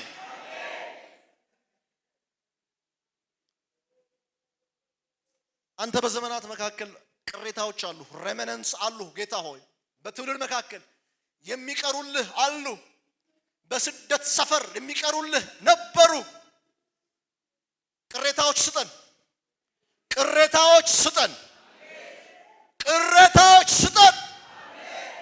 የሚቆጠሩ ቅሬታዎች ስጠን። ለእግዚአብሔር መንግሥት የሚቆሙ ቅሬታዎች ስጠን። የጌታን ክብር የሚገልጡ የጌታ ስም የሚያስከብሩ የእውነትን መንገድ የሚከተሉ ቅሬታዎች ስጠን።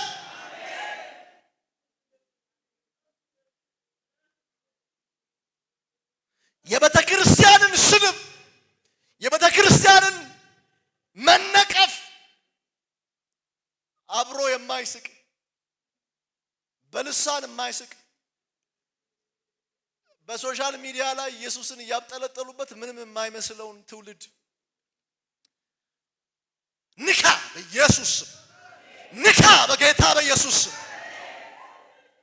ዛሬ ጸልያለሁ በማያውቁት ከቤተ ክርስቲያን ወጥተው ሰፊ ወደ ሆነው ወደ እግዚአብሔር መንገድ ወደማይወስደው ወደ ጥፋት በሚወስደው መንገድ ጌታ ሆይ ሳኦል መንገድ ላይ እንደቆምክ በመንገዳቸው በኢየሱስ ስም ቁም።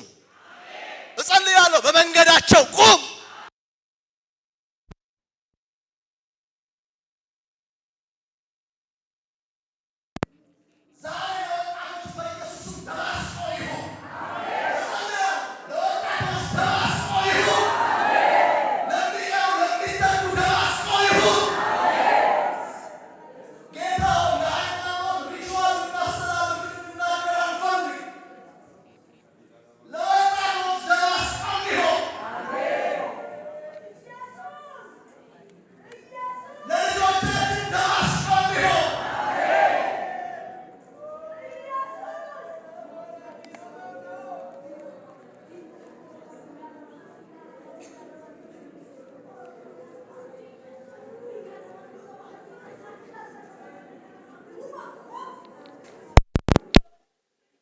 አንበርክከን ወጣቱን አንበርክከው።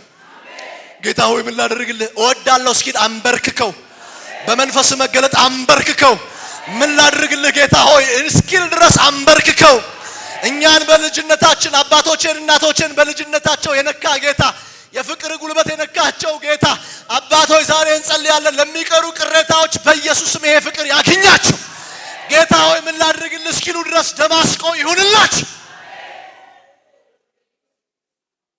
እባክህ ጌታ ሆይ በልጅነት በቤተ ክርስቲያን ቃልህን ኢየሱስን በልባቸው እስኪሳል ተስሎ ተቀምጦ ነበር። ዘመኑ ግን በፍጥነት ከዚህ ሐሳብ እንዲርቁ እያረጋቸው ነው።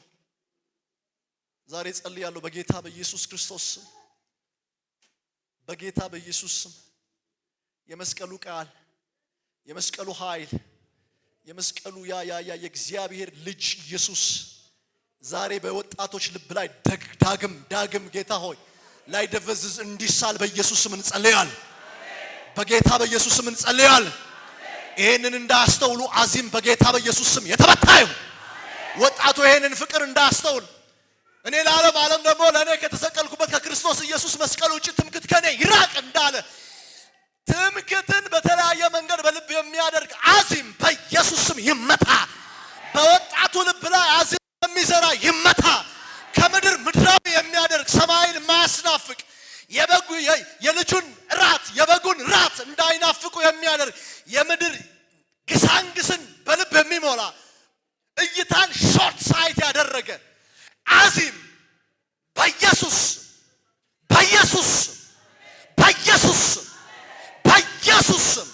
ከወጣቱ ላይ ይመታ። ከቤተ ክርስቲያን ላይ ይመታ።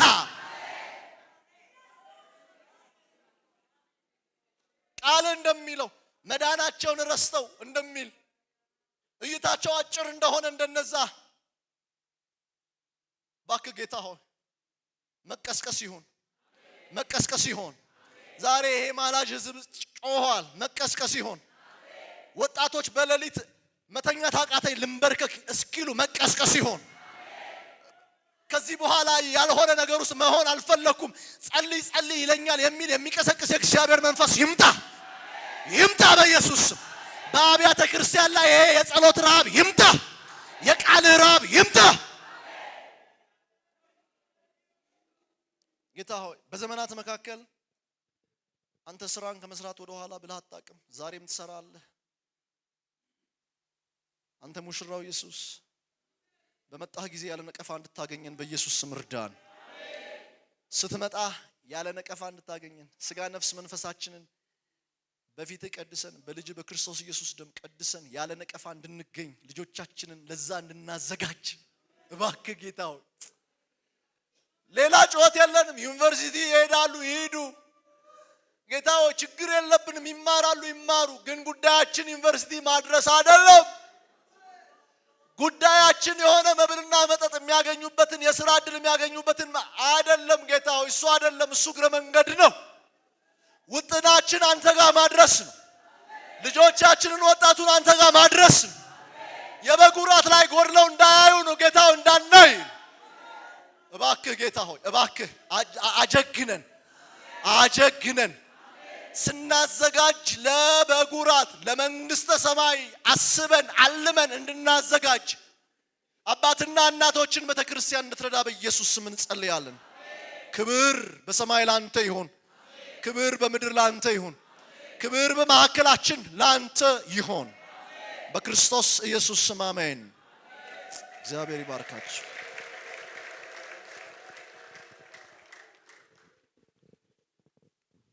ክብር ለእግዚአብሔር ይሁን። ይሄንን መልእክት ያብዛው። ይሄንን መልእክት ያትርፈው። ለሚሰሙት በርን ይክፈትለት። እጆቻችሁን ዘርጉና እንጸልይለታለን። ቸር የሆንክ የዘላለም አባት ጌታ ልዑል እግዚአብሔር ሆይ በዚህ ብላቴና ላይ የጫንከውን ጭነት የቤተ ክርስቲያን ሁሉ ሸክም እንድታደርገው በኢየሱስ ክርስቶስ ስም እንለምንሃለን።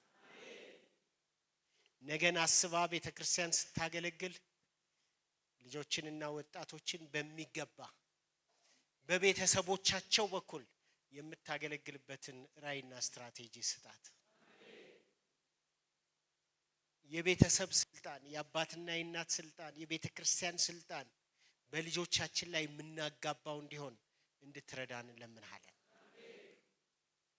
ያለፈብን ያልነቃን እድል ያጣን ሁኔታዎች የጋረዱብን ምህረት ይሁንልን። ለልጆቻችን ስለ ቃል ሳይሆን ስለ ቋንቋ፣ ስለ ኬሚስትሪ፣ ስለ ፊዚክስ የተጨነቅን አስጠኚ የቀጠርን መልካም ነው ግን መልካሙን ዋናውን የተውን ምህረት እንድታደርግልን እንለምንሃለን። እድል እንድትሰጠን እንለምንሃለን። የትውልዱን አይን እንድትከፍት እንለምንሃለን። የዚህ ብላቴና 3 ልጆች ባለቤቱን መንገዱን ለሰው ኮምፈርት ዞን ከሚመስለው ነገር ወጥቶ ወደ አገልግሎት መጥቷልና እግዚአብሔር ሆይ ደጆቹን አሳምርለት። ትውልድ በመስጠት ካሳው። ሌላውንም አትቶታል ጌታ ሆይ። ሌላውም ደግሞ አንተ አለህ። በሺህ ተራራ ላይ ያለ ሀብት ያንተ ነው። በትውልድ ካሳው፣ በትውልድ ክፈለው። አስተሳሰቡ በተለወጠ አገልጋይ ክፈለው። ወደ ሰፊ ማሳ እንድታወጣው በኢየሱስ ክርስቶስ ስም እንለምንሃለን። ወደሚጠቅምበት ማሳ እንድታወጣው በኢየሱስ ክርስቶስ ስም እንለምንሃለን። እጅ በሱ ላይ ትሁን። እቺን ቤተክርስቲያን ባርክ። እቺን ቤተክርስቲያን አስፋ። በዚህ ቤተክርስቲያን የነበረውን ጸሎትና ባይብል ስተዲ እግዚአብሔር ሆይ እንደገና እግዚአብሔር ሆይ እንድታነሳው በኢየሱስ ክርስቶስ ስም እንለምንሃለን። ስለረዳህን መርዳት እናከብርሃለን።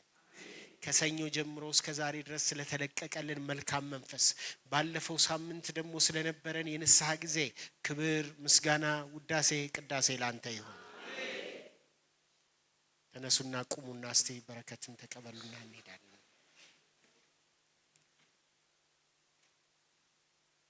ከሚባርክ ከእግዚአብሔር ዘንድ በረከትን ተቀበሉ። እግዚአብሔር ይባርካችሁ። እግዚአብሔር ፊቱን ያብራላችሁ። እግዚአብሔር ሰላሙን ይስጣችሁ። እግዚአብሔር መንገዳችሁን ያቅና። እግዚአብሔር ልጆቻችሁን አሳልፎ ይስጣችሁ። ትውልድን አሳልፎ ይስጣችሁ። ሂዱ ተከናወኑ። በአብ በወልድ በመንፈስ ቅዱስ አንድ አምላክ ስም አሜን። ተባረኩ። በሰላም ሂዱ።